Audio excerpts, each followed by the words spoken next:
Hello, नमस्ते। मैं गोदान पाठ का वाचन करने जा रही हूँ, जो एक उपन्यास है मुंशी प्रेमचंद का और सभी कंपटीशन में सिलेबस में रखा गया है। तो इसके आगे का मैंने यूट्यूब पे लोड कर दिया है। आज मैं 381 पेज का से वाचन करने जा रही हूँ। तो स्टार्ट है गोदान, जो आखिरी है, शायद ये वीडियो आखिरी होगा गोदान का। उसके बाद हम इसकी समीक्षा करेंगे। फिर भी बात यही तक रह गई, मगर धनिया का पल्ला हल्का होता जाता था। उम्र की ऐसी कोई बात नहीं, मरना जीना तकदीर के हाथ में है। बूढ़े बैठे रहते हैं और जवान चले जाते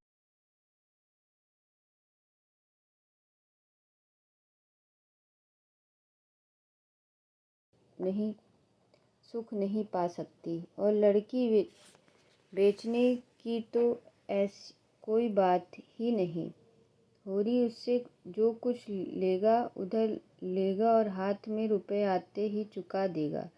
इससे शर्म या अपमान की कोई बात ही नहीं है।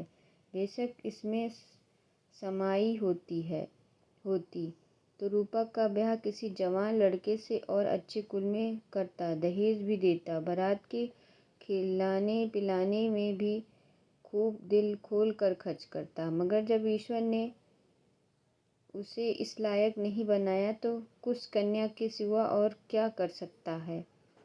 लोग हंसेंगे, लेकिन जो लोग खाली हंसते हैं और कोई मदद नहीं करते हैं, उनकी हंसी की वह क्यों परवाह करे। मुश्किल यही है कि धनिया न राजी होगी। गधी तो है ही, वह पुरानी लाज ढोए जाएगी। यह कुल प्रतिष्ठा के पालने का समय नहीं, अपनी जान बचाने का अवसर है।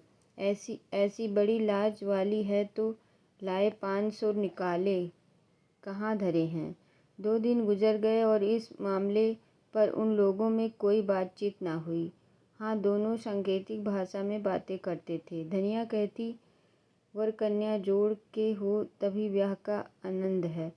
होरी जवाब देता, ब्याह आनंद का नाम नहीं पगली, यह तो तपस्या है। चलो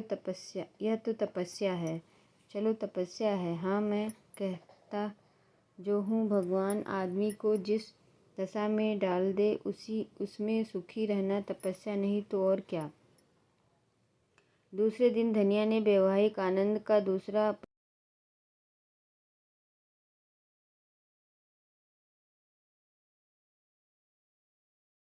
कुछ दिन तो लड़की बहुरिया बनने का सुख पाए।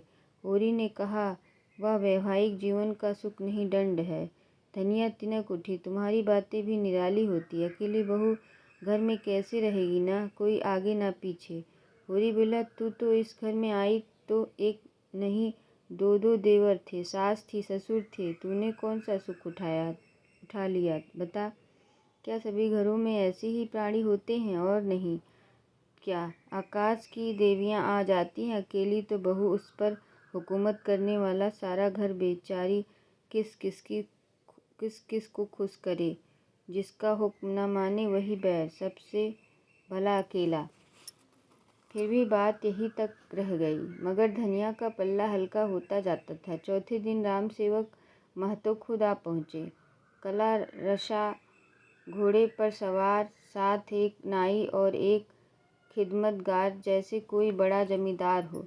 उम्र 40 के ऊपर थी, बाल खिचड़ी हो गए थे, पर चेहरे पर तेज था, देह गठी हुई। होरी उसके सामने बिल्कुल बूढ़ा लगता था।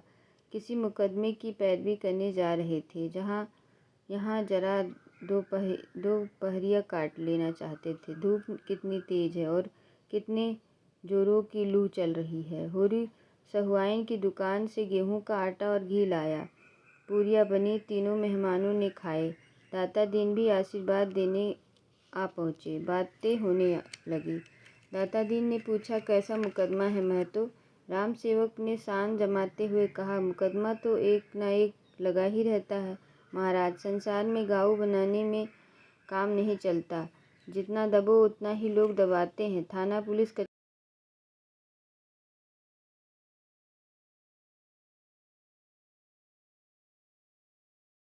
बेकस है, उसकी गर्दन काटने के लिए सभी तैयार रहते हैं। भगवान ना करे कोई बेईमानी करे, यह बड़ा पाप है। लेकिन अपने हक और न्याय के लिए न लड़ना उससे भी बड़ा पाप।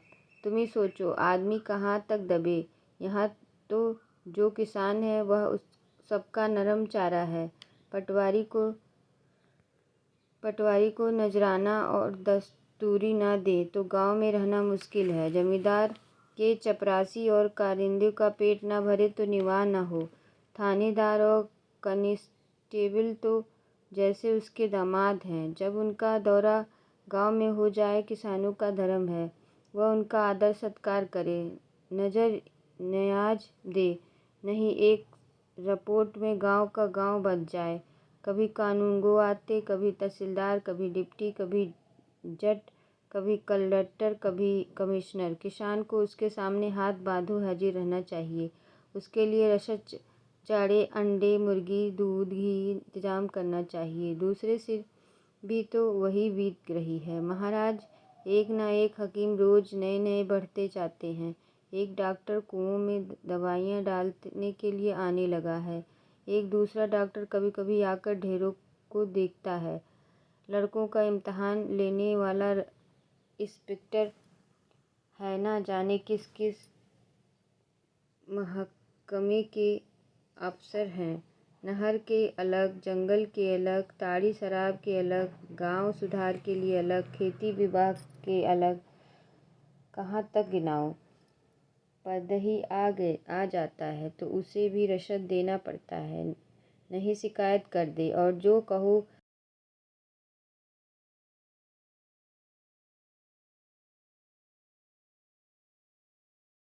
तो नाम को नहीं। अभी जमींदार ने गांव पर हल पीछे 2-2 रुपए चंदा लगाए। किसी बड़े अफसरों की दावत की थी। किसानों ने देने से इनकार कर दिया। बस उसने सारे गांव का जफा कर दिया। हकीम भी जमींदार ही का पक्ष करता। यह नहीं सोचते कि किसान भी आदमी है, उसके भी बाल बच्चे, उसकी भी इज्जत आबरू है। और यह सब हमारे दब्बूपन का फल है। मैंने गांव भर में टोडी पिटवा दी कि कोई भी बेसी लगा ना दो और ना खेत छोड़ो। हमको कोई कायल कर दे तो हम साफा देने को तैयार हैं, लेकिन जो तुम चाहो कि बेमुहा के किसानों को पीस कर पी जाए तो यह ना होगा। गांव वालों ने मेरी बात मान ली और सबने जफा देने से इनकार कर दिया। जमींदार ने देखा सारा गांव एक हो गया है तो लाचार हो गया। खेत बेदखल भी न कर दे तो जोते कौन। इस जमाने में जब तक कड़े ना पड़ो कोई नहीं सुनता। बिना रोए तो बालक भी माँ से दूध नहीं पाता। राम सेवक तीसरे पहर चला गया और धनिया और होरी पर ना मिटने वाला असर छोड़ गया। दत्ता दिन का मंत्र जाग गया। उन्होंने पूछा, आप क्या कहते हो होरी? होरी ने धनिया की ओर इशारा करके कहा, इससे पूछो, हम तुम दोनों से पूछते हैं। धनिया बोली, उम्र से ज़्यादा है लेकिन तुम लोगों की राय है तो मुझे भी मंजूर है। तकदीर में जो लिखा होगा वह तो आगे आएगा ही, मगर आदमी अच्छा है। और होरी को तो राम सेवक पर विश्वास हो गया है, जो दुर्बल और जीवट वाले आदमियों पर होता है। वह चेखर चिल्ली के से मंसूबे बांधने लगा था। ऐसा आदमी उसका हाथ पकड़ ले तो बड़ा बेड़ा पार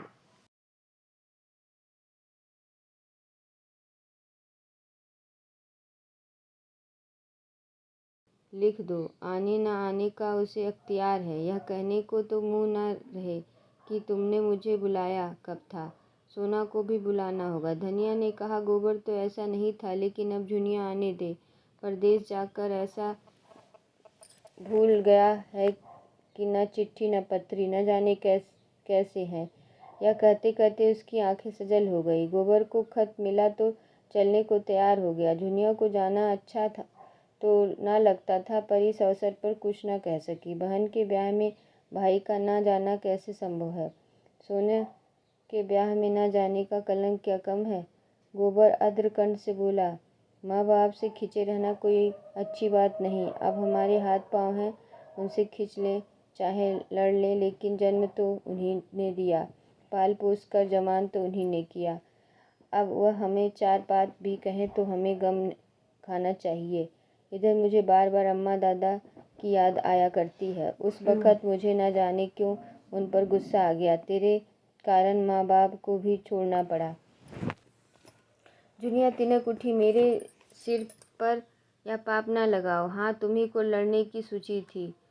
मैं तो अम्मा के पास इतने दिन रही, कभी सांस तक ना लिया। लड़ाई तेरे कारण हुई। अच्छा, मेरे ही कारण सही। मैंने भी तो तुम्हारे लिए अपना घर बार छोड़ दिया। तेरे घर में कौन तुझे प्यार करता। भाई बिगड़ते थे, भावजाएं जलती थीं। भोला जो तुझे पा जाता तो कच्चे ही खा जाता, तुम्हारे ही कारण। अब की जब तक रहे इस तरह रहे कि उन्हीं भी जिंदगानी का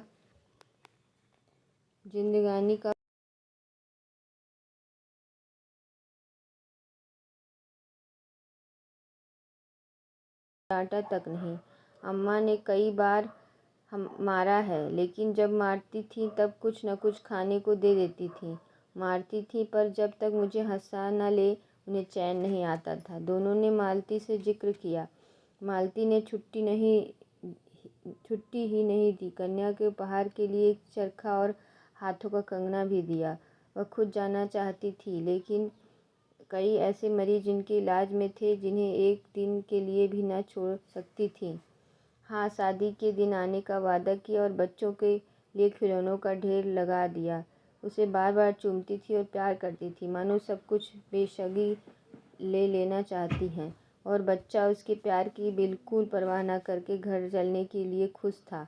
उस घर के लिए जिसको उसने देखा तक न था। उसकी बाल कल्पना में घर स्वर्ग से भी बढ़कर कोई चीज़ थी। गोबर ने घर पहुंचकर उसकी दशा देखी तो ऐसा निराश हुआ कि उसी वक्त यहाँ से लौट जाए। घर का एक हिस्सा गिरने को हो गया था। द्वार पर केवल एक बैल बंधा हुआ था, वह भी नीमजान। धनिया और होरी दोनों फूले न समाये, लेकिन गोबर भी उचाट था।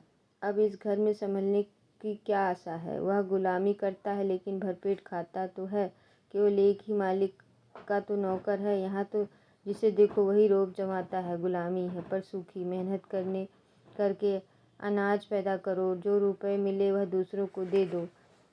आप बैठो, राम राम करो। दादा ही का कलेजा है कि यह सब सहते हैं।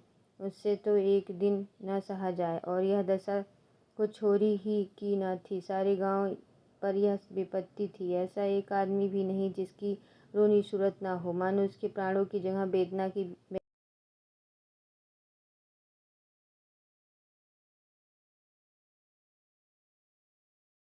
इसलिए कि पिसना और घुटना उनकी तकदीर में लिखा था।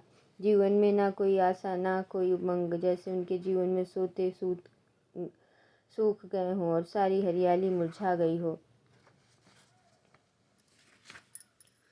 जेठ के दिन अभी तक खलिहानों में अनाज मौजूद है, मगर किसी के चेहरे पर खुशी नहीं है। बहुत कुछ तो खलिहान में ही तुलकर महाजनों और कालिंदों की भेंट हो चुका, और जो कुछ बचा वह भी दूसरों का है। भविष्य अंधकार की भांति उसके सामने है। उन्हें कोई रास्ता नहीं सूझता। उसकी सारी चेतनाएं शिथिल हो गईं। द्वार पर मानो कूड़ा जमा है, दुर्गंध उठ रही है, मगर उनकी नाक में ना गंध है, ना आँखों में ज्योति। सारे शाम से द्वार पर गिद्दड़ रोने लगते, मगर किसी को गम नहीं था। सामने जो कुछ मोटा सोटा आ जाता वह खा लेते, उसी तरह जैसे इंजन कोयला खा लेता है। उसके बैल चुनी चोकर के बगैर नाद में मुंह नहीं डालते, मगर उन्हें केवल पेट में कुछ डालने को चाहिए। स्वाद में उन्हें कोई प्रयोजन नहीं। उसकी रचना मर चुकी है। उनके जीवन में स्वाद का लोप हो गया। उनमें ढेले के लिए बेईमानी करवा लो, मुट्ठी भर अनाज के लिए लठियाँ चलवा लो, पतन की वह इंतहा है। वह आदमी शर्म और इज्जत को भी भूल जाता है। लड़कपन से गोबर ने गांव की यही दशा देखी है और उसका आदी हो चुका था, पर आज 4 साल के बाद उसने जैसा एक नई दुनिया देखी। भले आदमियों के साथ रहने से उसकी बुद्धि कुछ जाग उठी थी। उसने राजनीतिक जलसों में पीछे खड़े होकर भाषण सुने और उनमें अंग अंग में विद्य है। उसने सुना कि और समझा है कि अपना भाग्य खुद बनाना होगा, अपनी बुद्धि और साहस के इस आगतों पर विजय पाना होगा। कोई देवता, कोई गुप्त शक्ति उसकी मदद ना करेगी और उनमें गहरी संवेदना सहज हो उठती। अब उनमें वह पहले की उद्दंडता और गवारू नहीं, वह नम्र और उद्योगशील हो गया है। जिस दशा में पड़े हुए उसे स्वार्थ और लोभ की बस होकर और क्यों बिगाड़ते हो। दुख ने उन्हें एक सूत्र में बांध दिया। बंधुत्व के इस देवी बंधन को क्या अपने तुच्छ स्वार्थी से तोड़ डालते हो। इस बंधन में एकता बंधन बना लो। इस तरह के भाव में उसकी मानवता को पंख लगा दिए हैं। संसार का ऊंच नीच देख लेने के बाद निष्कपट मनुष्य में जो उदारता आ जाती है, वह अब मानो आकाश में उड़ने के लिए पंख फड़फड़ा रही है। होरी अब वह कोई काम करते देखता तो उसे हटाकर खुद करने लगता, जैसे पिछले दुर्व्यवहार का प्रायश्चित करना चाहता हो। कहता है, दादा तुम अब कोई चिंता मत करो, सारा भार मुझ पर छोड़ दो, मैं अब हर महीने खर्च भेजूंगा। इतने दिनों तक मरते खपते रहे, कुछ दिन तो आराम कर लो। मुझे धिक्कार है कि मेरे रहते तुम्हें इतना कष्ट उठाना पड़े। और होरी के रोम रोम में बेटे के लिए आशीर्वाद निकल जाता। उसे अपनी जीर्ण देह में देवी स्फूर्ति का अनुभव होता। वह इस समय अपने कर्ज का ब्यौरा कहकर उसकी उठती जवानी पर चिंता की बिजली क्यों गिराए। वह आराम से खाए पिए जिंदगी का सुख उठाए। मरने खपने के लिए वह तैयार है, यही उसका जीवन है। राम राम जप कर वह जी भी तो नहीं सकता, उसे तो फाड़वा और कुदाल चाहिए। राम नाम के माला फेर कर उसका चिंता न शांत होगा। गोबर ने कहा, कहो तो मैं सबसे किस्त बंधवा लूँ और हर महीने देता जाऊँ, सब मिलकर कितना होगा। होरी ने सिर हिलाकर कहा, नहीं बेटा, तुम काहे को तकलीफ उठाओगे, तुम्ही को कौन बहुत मिलते हैं, मैं सब देख लूँगा। जमाना इसी तरह थोड़े ही रहेंगे, रूपा चली जाती है पर कर्ज ही चुकाना तो है। तुम कोई चिंता मत करो, खाने पीने का संयम रखना, अभी देह बना लोगे तो सदा आराम से रहोगे। मुझे तो मरने खपने की आदत पड़ गई है। अभी मैं तुम्हें खेती में नहीं जोतना चाहता बेटा, मालिक अच्छा मिल गया है, उसकी कुछ दिन सेवा कर लोगे तो आदमी बन जाओगे। वह तो यहाँ आ चुका है, साक्षात देवी हैं। ब्याह के दिन फिर आने को कहा है। हमारे सिर आंखें पर आए। ऐसे भले आदमियों के साथ रहने से चाहे पैसे कम ही मिले, लेकिन ज्ञान बढ़ता है और आंखें खुलती है। उसी वक्त पंडित दाता दीन ने होरी को इशारे से बुलाया और दूर ले जाकर कमर में 100 के नोट निकालते हुए बोले, तुमने मेरी सलाह मान ली, बड़ा अच्छा किया। दोनों काम बन गए, कन्या से भी उरीन हो गए और बाप दादों की निशानी भी बच गई। मुझसे जो कुछ हो सके मैंने तुम्हारे लिए दिया, अब तुम जानो तुम्हारा काम। होरी ने रुपए लिए तो उसका हाथ कांप रहा था, उसका सिर ऊपर न उठ सका, मुंह से एक शब्द न निकला, जैसे अपमान के अथाह गड्ढे में गिर पड़ा हो और गिरता चला जाता है। आज 30 साल तक जीवन से लड़ते रहने के बाद वह परास्त हुआ, और ऐसा परास्त हुआ कि मानो उसको नगर के द्वार पर खड़ा कर दिया गया हो और जो आता है उसके मुंह पर थूक देता हो। वह चिल्ला चिल्ला कर कह रहा है, भाइयों में दया का पात्र हूँ। मैंने नहीं जाना जेठ को लू कैसी होती है और माघ की वर्षा कैसी होती। इस देह को चीर कर देखो, इसमें कितना प्राण रह गए हैं, कितना जख्म से चूर, कितना ठोकरों से कुचला हुआ। उससे पूछो, कभी तूने विश्राम के दर्शन किए, कभी तू छांव में बैठे उस पर यह अपमान, और वह अब भी जीता है, कायर लोभी अधम। उसका सारा विश्वास जो आघात होकर स्थूल और अंधा हो गया था, मानो टूक टूक उड़ गया था। दाता दीन ने कहा, मैं तो जाता हूँ ना हो तुम इसी वक्त नौखेराम के पास चले जाओ। होरी दीनता से बोला, चला जाऊंगा महाराज, मगर मेरी इज्जत तुम्हारे हाथ है। 2 दिन तक गांव में खूब धूमधाम रही, बाजे बजे, गाना बजाना हुआ और रूपा रो धोकर विदा हो गई। मगर होरी को किसी ने घर से निकलते न देखा। ऐसा छिपा बैठा था जैसे मुंह में कालिख लगी हो। मालती के आ जाने से चहल पहल और बढ़ गई थी। दूसरे गांव की स्त्रियां भी आ गईं। गोबर ने अपने सील स्नेह से सारे गांव को मुक्त कर दिया। ऐसा कोई घर न था जहां वह अपने मीठे व्यवहार की याद न छोड़ आया हो। भोला तो उसके पैरों पर गिर पड़े। उसकी स्त्री ने उसको पान खिलाए और 1 रुपये विदाई दी और उसका लखनऊ का पता भी पूछा। कभी लखनऊ आएगी तो उससे ज़रूर मिलेगी। अपने रुपये भी उससे कुछ चर्चा न की। तीसरे दिन जब गोबर चलने लगा तो होरी ने धनिया के सामने आंखों में आंसू भरकर वह अपराध स्वीकार किया जो कई दिन से उसकी आत्मा को मथ रहा था, और रो कर बोला, बेटा, मैंने इस जमीन के मुंह से पाप की गठरी सिर पर लादी, न जाने भगवान मुझे क्या दंड देगा।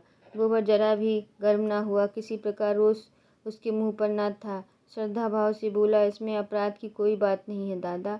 हाँ, राम सेवक के रुपए अदा कर देनी चाहिए। आखिर तुम क्या करते? मैं किसी लायक नहीं। तुम्हारी खेती में उपज नहीं, करज कहीं मिल नहीं सकता, 1 महीने के लिए भी घर में भोजन नहीं। ऐसी दशा में तुम और कर ही क्या सकते? जायदाद न बचाते तो रहते कहाँ? जब आदमी का कोई बस नहीं चलता तो अपने तकदीर पर ही छोड़ देना देता है। न जाने यह धांधली कब तक चलती रहेगी। जिसे पेट की रोटी मयस्सर नहीं, उसके लिए मर्जात और इज्जत सब ढोंग है। औरों की तरह तुमने भी दूसरों का गला दबाया होता, उसकी जमा मारी होती तो तुम भी भले आदमी होते। तुमने कभी नीति को नहीं छोड़ा, यह उसी का दंड है। तुम्हारी जगह मैं होता या जो जेहल में होता या फांसी पा गया होता, मुझसे यह कभी बर्दाश्त न होता कि मैं कमा कमा कर सबका घर भरूं और आप अपने बाल बच्चों के साथ मुंह में जाली लगाए बैठ रहूं।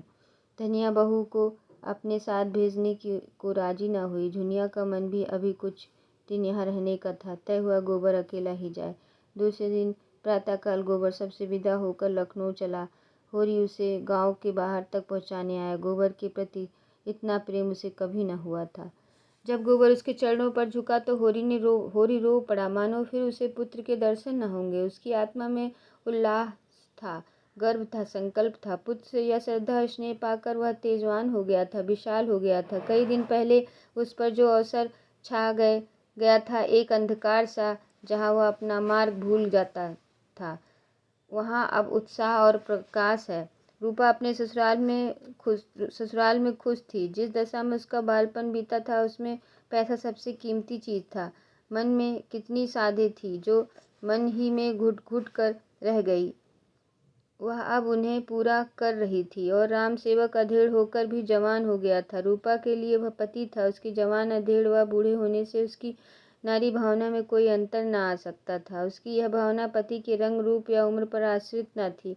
उसकी बुनियाद उससे बहुत गहरी थी, शाश्वत परंपरा के तरह में, जो केवल किसी भूकंप से ही हिल सकती थी। उसका यौवन अपने ही में मस्त था। वह अपने ही के लिए बवाम श्रृंगार करती थी और आप ही खुश होती थी। राम सेवक के लिए उसका दूसरा रूप था। तब वह गृहिणी बन जाती थी, घर के कामकाज में लगी हुई। अपनी जवानी दिखाकर उसे लज्जा व चिंता में न डालना चाहती थी। किसी तरह से अपूर्व भाव उसके मन में न आता था। अनाज से भरे हुए बखार और गांव से सीवन तक फैले हुए खेत और द्वार पर ढोरों की कतारें किसी प्रकार की अपूर्णता उसके अंदर आने ही न देती थी। और उसकी सबसे बड़ी अभिलाषा थी अपने घर वालों को खुश देखना। उसकी गरीबी कैसे दूर कर दें। उस गाय की याद अभी तक उसके दिल में हरी थी, जो मेहमानों की तरह आई थी और सबको रोता छोड़कर चली गई थी। वह स्मृति इतने दिनों के बाद और भी मृदु हो गई थी। अभी उसका निजवात इस नए घर में न जम पाया था कि वही पुरानी घर उसका अपना घर था। वहीं के लोग अपने अमियत थे। उन्हीं का दुख उसका दुख था, उन्हीं का सुख उनका सुख था। इस द्वार पर ढेरों व रेवड़ देखकर उसे वह हर्ष न हो सकता था जो अपने द्वार पर एक गाय देखकर होता। उसके दादा की यह लालसा कभी पूरा न हुई थी। जिस दिन वह गाय आई थी, उन्हें कितना उत्साह हुआ था, जैसे आकाश में कोई देवी आ गई हो। तब से फिर उन्हें इतनी समाई ही न हुई कि दूसरी गाय लाते, पर वह जानती थी कि आज भी वह लालसा होरी के मन में उतनी ही सजग है। अब कि वह जाएगी तो साथ वह धोरी गाय जरूर।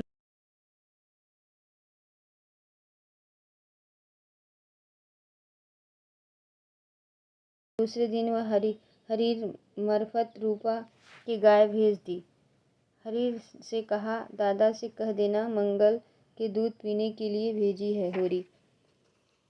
होरी भी गाय लेने की फिक्र में था। यूं अभी उसे गाय की कोई जल्दी न थी, मगर मंगला यही है और वह बिना दूध के कैसे रह सकता है। रुपया मिलते ही वह सबसे पहले गाय लेगा। मंगला अब केवल उसका पोता नहीं, केवल गोबर का बेटा नहीं, मालती देवी का खिलौना भी है।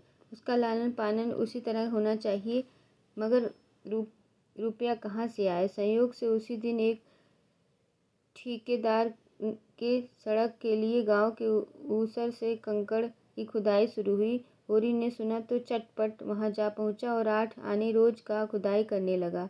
अगर यह काम 2 महीने में भी टिक गया तो गाय भर के रुपए मिल जाएंगे। दिन भर लू और धूप में काम करने के बाद वह घर आता तो बिल्कुल मरा हुआ, लेकिन अवसाद का नाम नहीं। उसे उत्साह से दूसरे दिन फिर काम करने जाता। रात को भी खाना खाकर ढिबरी के सामने बैठ जाता और सुतली कताता। कहीं 12-1 बजे सोने जाता, कहीं 12-1 बजे सोने जाता। धनिया भी पगला गई थी। उसे इतनी मेहनत करने की रोकने के बदले खुद उसके साथ बैठी बैठी सुतली काटती।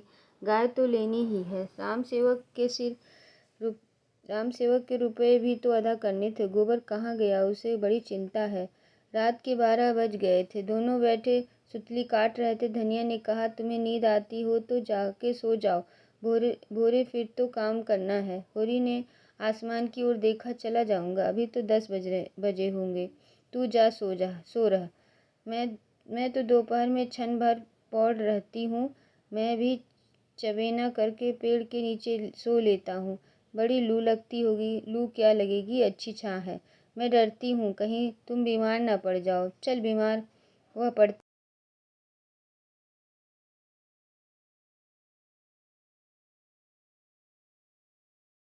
रुपए जमा रहे, कुछ वह भी लगाए, बस इस साल इस ऋण से गला छूट जाए और दूसरी जिंदगी हो। गोबर की अब की बड़ी याद आती है। कितना सुशील हो गया है। चलते बैर पैरों पर गिर पड़ा। मंगला वहां से आया तो कितना तैयार था, यहाँ आकर कितना दुबला हो गया। वहाँ दूध मक्खन क्या नहीं पाता, यहाँ रोटी मिल जाए वही बहुत है। ठेकेदार से रुपए मिले और गाय लाया। गाय तो कभी आ गई होती, लेकिन तुम जब कहना मानो। अपनी खेती तो संभाले न संभलती थी, पुनिया का भार भी अपने सिर पर ले लिया। क्या करता, अपना धर्म भी तो कुछ है। हीरा ने नालायकी की तो उसके बाल बच्चों को संभालने वाला तो कोई चाहिए ही था। कौन था मेरे सिवा, बता। मैं ना मदद करता तो आज उसकी क्या गति होती, सोच। इतना सब करने पर भी तो मंगरू ने उस पर नालिश कर ही दी। रुपया गाड़ कर रखेगी तो क्या नालिश ना होगी। क्या बकती है, खेती से पेट चल जाए यही बहुत है। गाड़ कर कोई क्या रखेगा। हीरा तो जैसे संसार से ही चला गया।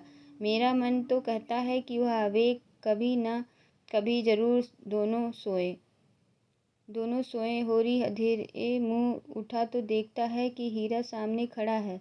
बाल बढ़े हुए, कपड़े तार, मुंह सूखा हुआ, देह में रक्त मांस का नाम नहीं, जैसे कद भी छोटा हो गया हो। दौड़कर होरी के कदमों में गिर पड़ा। होरी ने उसे छाती से लगाकर कहा, तू तो बिल्कुल भूल गया है हीरा। कब आया? आज तुम्हारी बार बार याद आ रही थी।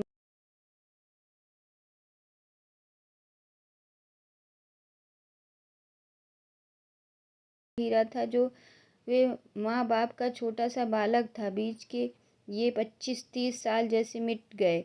उसका कोई चिन्ह भी ना था। हीरा ने कुछ जवाब ना दिया, खड़ा रो रहा था। होरी ने उसका हाथ पकड़कर गदगद कंठ से कहा, क्यों रोते हो भैया? आदमी के भूल चूक होती ही है। कहाँ रहा इतने दिन? हीरा कतार स्वर में बोला, कहाँ बताऊँ दादा, बस यही समझ लो कि तुम्हारे दर्शन बड़े थे, बच गए। हत्या सिर पर सवार थी। ऐसा लगता था कि वह गाऊ मेरे सामने खड़ी है, हरदम सोते जागते, कभी आंखों में ओझल ना होती। मैं पागल हो गया और 5 साल पागल खाने में रहा। आज वहाँ से निकले 6 महीने हुए। मांगता खाता फिरता रहा। यहाँ आने की हिम्मत ही ना पड़ती थी। संसार में कौन मुँह दिखाऊंगा। आखिर जी ना माना, कलेजा मजबूत करके चला आया। तुमने बाल बच्चों को। होरी ने बात काटी। तुम नाहक भागे। अरे दरोगा को 10-5 देकर मामला रफे दफे कर दिया जाता और होता क्या। तुमसे जीते जी हुरी ना हूँगा दादा। मैं कोई गैर थोड़े ही हूँ भैया।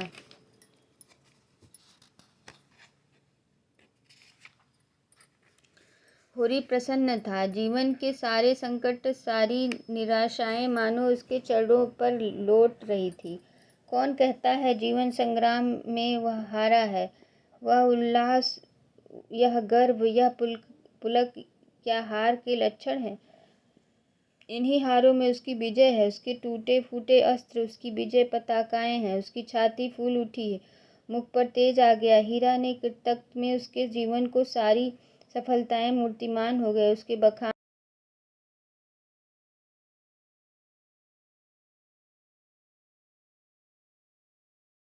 स्वर्ग का सुख क्या मिल सकता। हीरा ने उसे सिर पर पांव तक देखकर कहा, सिर तुम भी तो बहुत दुबले हो गए हो दादा। होरी ने हंसकर कहा, तो क्या, यह मेरे मोटे होने के दिन हैं। मोटे वह होते हैं जिन्हें ना ऋण की सोच होती है, ना इज्जत की। इस जमाने में मोटा होना बेहयाई है। 100 को दुबला करके तब एक मोटा होता है। ऐसे मोटेपन में क्या सुख। सुख तो जब है कि सभी मोटे हों। शोभा से भेंट। ये पंक्तियाँ आई हैं कि जो होरी कहता है कि 100 को मोटा करके, इस ज़माने में मोटा होना बेहयाई है। 100 को दुबला करके तब एक मोटा होता है। ऐसे मोटेपन में क्या सुख।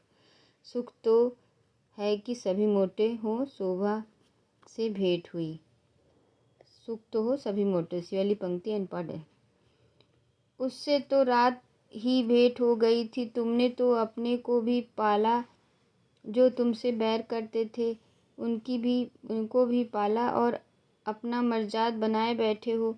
उनसे तो खेती बाड़ी सब बाज डाली और अब भगवान ही जाने उनका निर्वाह कैसे होगा। आज होरी खुदाई करने चला तो देह भारी थी। रात की थकान दूर न हो पाई थी, पर उसके एकदम तेज थे और चाल में निर्द्वंदता की अकड़ थी। आज 10 बजे ही से लू चलने लगी और दोपहर होते होते जो तो आग बरस रही थी। होरी कक्कड़ के झोवे उठा कर खादान से सड़क पर लाता और गाड़ी पर लाता था।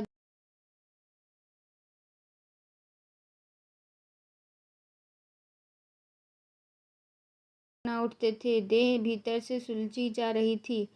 उसने ना स्नान की ना चबेना।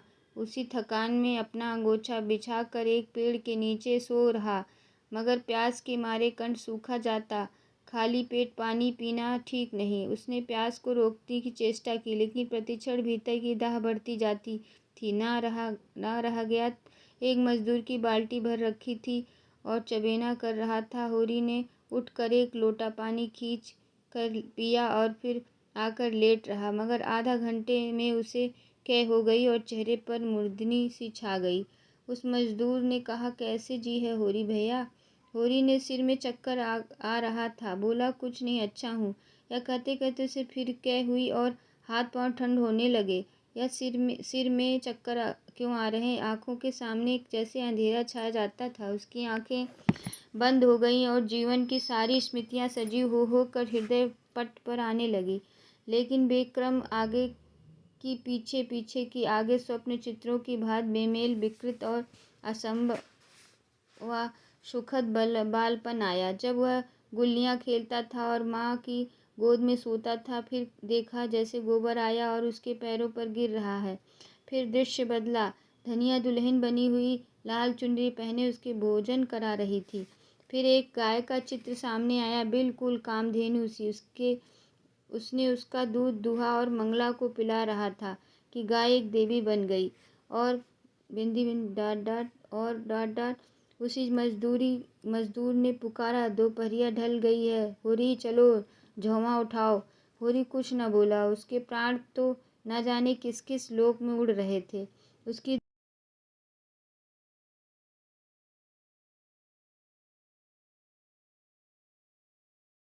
हुई आ पहुंची। शोभा और हीरा पीछे पीछे खटोला की डोली बनाकर ला रहे थे। धनिया ने होरी की देह छुई तो उसका कलेजा सन्न सा से हो गया। मुख कार्तिहीन हो गया था। कांपती हुई आवाज से बोली, कैसे जी है तुम्हारा? होरी ने अस्थिर आंखों से देखा और बोला, तुम आ गए गोबर। मैंने मंगला के लिए गाय ले ली है, वह खड़ी है, देखो। धनिया ने मौत की सूरत देखी थी, उसे पहचानती थी।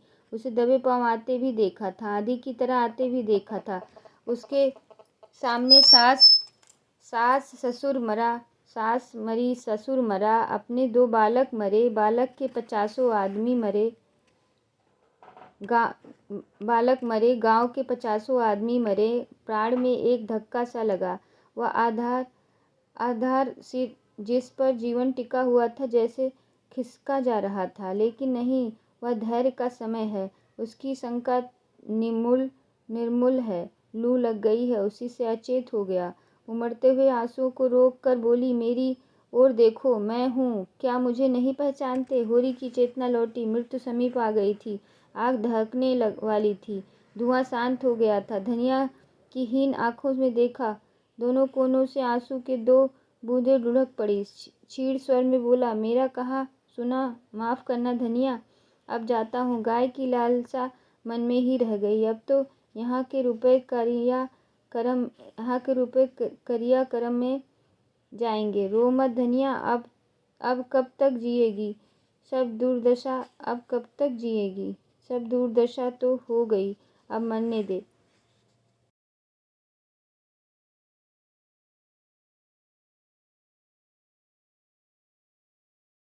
उसी वक्त हीरा और शोभा डोली लेकर पहुंच गए। होरी को उठाकर डोली में लिटाया और गांव की ओर चले। गांव में यह खबर हवा की तरह फैल गई। सारा गांव जमा हो गया। होरी खाट पर पड़ा शायद सब कुछ देखता था, सब कुछ समझता था, पर जबान बंद हो गई थी। हाँ, उसकी आंखों से बहते हुए आंसू बतला रहे थे कि मोह का बंधन तोड़ना कितना कठिन हो रहा है। जो कुछ सामने से नहीं बन पड़ा, उसी के दुख का नाम तो मोह है। पले हुए कर्तव्य और निपटाए हुए कामों का क्या मोह? मोह तो उन अनाथों को छोड़ जाने में है जिनके साथ हम अपना कर्तव्य न निभा सके, उन अधूरे मंसूबे में है जिन्हें हम पूरा न कर सके। मगर सब कुछ समझ कर भी धनिया आशा की मिटती हुई छाया को पकड़ते हुए थी। आंखों से आंसू गिर रहे थे, मगर यंत्र की भांति दौड़ दौड़ कर कभी आम भून कर पन्ना बनाती, कभी होरी के देह में भूसी की मालिश करती। क्या करे, पैसे नहीं हैं, नहीं किसी को भेजकर डॉक्टर बुलाती। हीरा ने रोते हुए कहा, भाभी दिल कड़ा करो, गोदान करा दो, दादा चले। धनिया ने उसकी ओर तिरस्कार की आंखों से देखा। अब वह दिल को और कितना कठोर करे। अपने पति के प्रति उसका जो धर्म है, क्या यह उसको बताना पड़ेगा? जो जीवन का संगी था, उसके नाम से रोना ही क्या उसका धर्म है? और कई आवाजें आईं, हाँ, गोदान कर दो, अब यही समय है।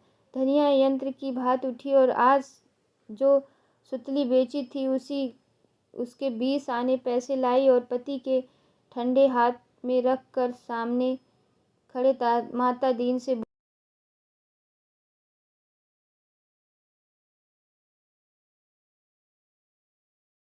बछड़ा और पछाड़ खाकर गिर पड़ी।